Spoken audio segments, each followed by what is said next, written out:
seguinte, essas empresas, elas cresceram como plataformas neutras, né? Praças públicas, teoricamente, e elas estão agindo como editoras, como publishers. Elas estão cortando o conteúdo porque elas não gostam. O critério é subjetivo. Aí é outro tipo de regulação. Agora, veja por que não pode fazer tudo, mesmo um libertário entende isso, né? Você tem um restaurante, você, teoricamente, por atender o público, você não pode colocar uma placa lá e falar assim, aqui não pode entrar gente que eu acho feia, né? Aqui não entra negro, aqui não entra gay. Você não pode fazer isso. Ainda bem que não pode. Eu acho que tem que ter algum tipo de limite.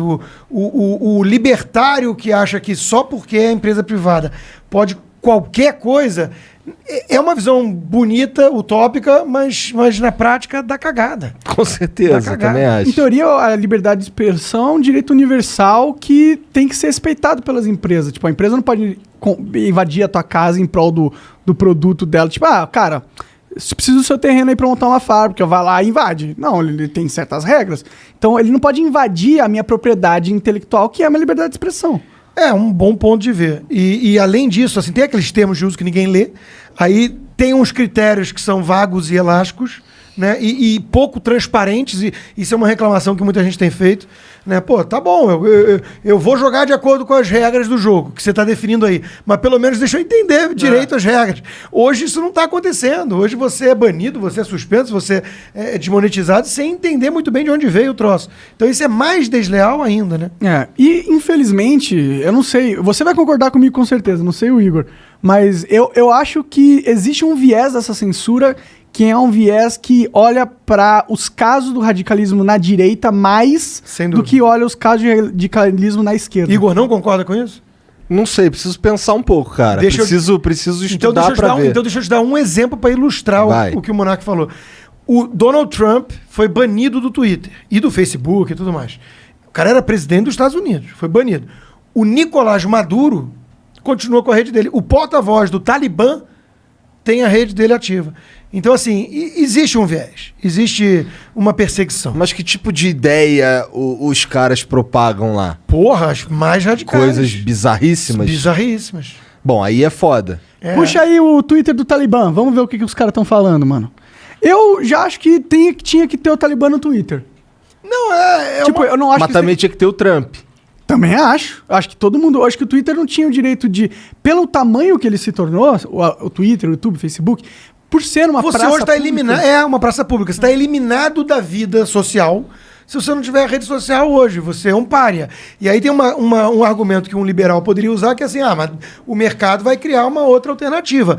É até verdade. Só que qual é o problema disso? Quando tentaram criar aquele Parler, não sei como é que fala, o grupinho que é um oligopólio se uniu e destruiu os caras. Destruiu. Ou eles vão lá e compram. Ou compram. Então é muito difícil você conseguir, na prática, essa alternativa, na prática. E outra coisa interessante também pra gente refletir. Telefone, né? Pô, tem lá as operadoras, tem concorrência. Agora, os contatos são meus e tudo mais. É meu, eu construí esse troço, né? No Twitter, eu tenho lá meus 750 mil seguidores. Se o Twitter amanhã resolver, não gosto mais do Constantino, tá fora da minha rede, eu perdi os 750 mil, não são meus. Eu não tenho esses seguidores.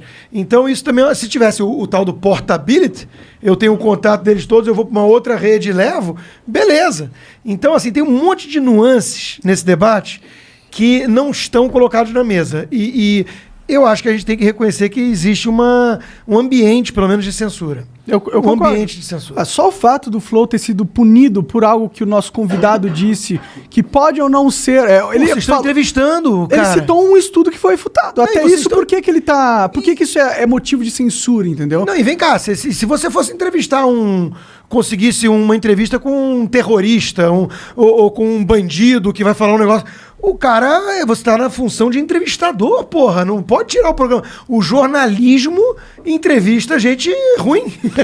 Os caras só falam que a gente é jornalista quando interessa. Quando não interessa, a gente não é jornalista, não. Eu passo pela mesma coisa. Eu fui mencionado nesse relatório aí da CPI. O Renan Calheiros me incluiu lá. Como que você foi mencionado? Eu não fui... não teve sugestão para me indiciar. Mas eu tenho até aqui, eu vou ler para vocês, porque é curioso, no mínimo curioso. porque eu sou chamado de jornalista, pelo menos essa concessão, né? Mas é uma forma meio soviética, de te expor em praça pública como um mentiroso, como é um assassinato de reputação. Rodrigo Constantino, jornalista que ajudou a divulgar durante a pandemia desinformação sobre o uso de máscaras. Eles estão concluindo já que foi desinformação. Eu nem sei o que eles estão querendo se referir aqui. Eu só tenho perguntas sobre máscaras, se é tão eficaz ou não. Perguntas, né?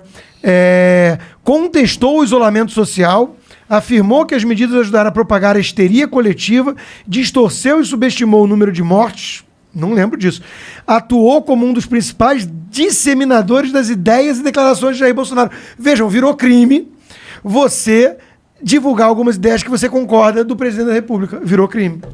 58 milhões quase de eleitores votaram nele. E se você dissemina ideias que o Bolsonaro acredita sobre essa questão da pandemia, você é um criminoso. Isso não está certo. Realmente, o papel da CPI é bem político, né? Total não político. Tem neutralidade nenhuma. Ali. E o STF também não ajuda, né? O STF também é político, né? Na verdade, não existe neutralidade mais no Brasil. Não existe nenhuma neutralidade em nenhum lugar, em nenhuma plataforma, em porra nenhuma. Concordo. Essa é a verdade. E qual é a importância que a gente tem que tirar disso? Tem que ter o tal mecanismo de freios e contrapesos. Se concentrar demais o poder, aí o cara pode resolver usá-lo de forma arbitrária, que é o que eu acho que está acontecendo no Supremo de hoje. Eu acho que tem alguns ministros ali que estão abusando de um poder demasiado e que não está tendo o mecanismo de freios. Né? Porque qual é o mecanismo de freio, por exemplo, importante, constitucional? É o próprio Senado levar um pedido de impeachment de um ministro desse adiante. Não acontece. Então, hoje nós estamos vivendo um poder muito concentrado em poucas pessoas e não é o presidente da República. Eu tenho críticas ao Bolsonaro, tô cagando pra essa porra, mas assim, não é o presidente da República que está prendendo um jornalista ou prendendo um presidente de partido por crime de opinião. Não é ele que fez isso. O Bolsonaro virou o bode expiatório da nação, né? Tipo, por mais que ele seja um idiota, na minha opinião, e tenha feito muita merda e falado muita merda, ele também não é o Satanás. Não é o causa, né? Tipo, o Bolsonaro podia morrer amanhã, que o Brasil ia continuar um lixo. Cara, isso pra mim é fundamental o que você disse agora, porque a gente pode concordar daí. Eu acho o Bolsonaro tosco em vários aspectos. Eu acho que ele não é que ele pisa em casca de banana, ele atravessa a rua pra pisar na casca de banana, né? Ele faz muita merda, fala muita merda, tem um clima combativo demais, que às vezes o país cansa, que a gente precisa de um pouco de paz. Dito isso, né? Essa crítica é legítima. Então eu acho ele um merda que seja. Beleza, você tem direito de pensar isso. Eu acho que ele tá fazendo um governo terrível. Também tem legitimidade nessa crítica. Não dá pra virar e falar assim, ele é o vírus, ele é o coronavírus, e fingir que não tá morrendo gente na Argentina. Isso é sacanagem. Então, a minha principal crítica, e eu sou chamado de bolsonarista, não ligo pra essas porra, mas assim, se você for acompanhar o meu trabalho de fato, né, e eu entendo que não dá pra acompanhar tudo, porque nem eu consigo, eu falo muito, mas assim, a verdade é que eu tô muito mais atacando e criticando os críticos desonestos do presidente, que estão, em vez de fazer crítica construtiva ou legítima, estão demonizando o cara é o Hitler reencarnado, né, por interesses políticos e de poder.